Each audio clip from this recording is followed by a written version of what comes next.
Chapter 31. After reflecting on their near miss on Upper Street, Steve filled in some of the gaps in which Isla showed interest. I moved to London when I should have been in my first year at uni. He recounted the story of his boyhood friends screwing up the band and the guilt he felt as a result of his success, given that the only good thing to arise from the band was his career. His road was one of determination and gutsy attrition, but sitting where he was now made it all worthwhile.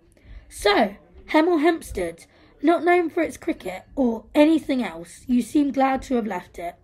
We have a complicated magic roundabout, but the chance to move would be nice. I'm still living there with my parents. There isn't much point in paying to live away when I'm only there 1 or 2 nights a week. When I am there, I just get the basics done. Laundry and job admin. You know the sort of stuff. I might move to Watford before the end of the year. It's a whole 7 miles away. Life-changing, Steve chuckled to himself.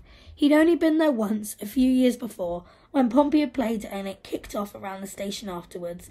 Not an unusual outcome on a Pompey away day, with the 657 crew intent on reminding the locals that they were in town for 1 day only each year. He remembered watching with interest from the station forecourt as some lads that he'd been at school with chased off a bunch of Watford supporters up the Clarendon Road and into a working men's club.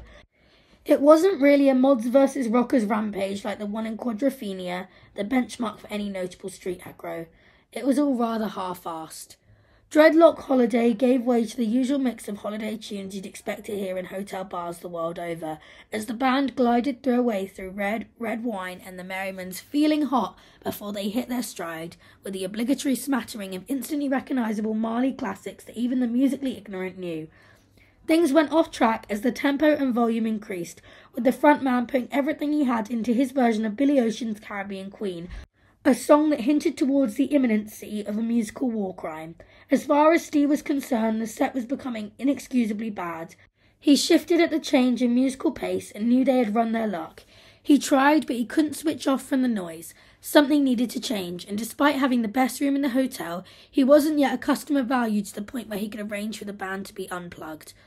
Steve picked up the baton, desperate to not let his second chance disappear, but before he had got the first syllable out, Isla beat him to it. "Do you want to move on somewhere else?"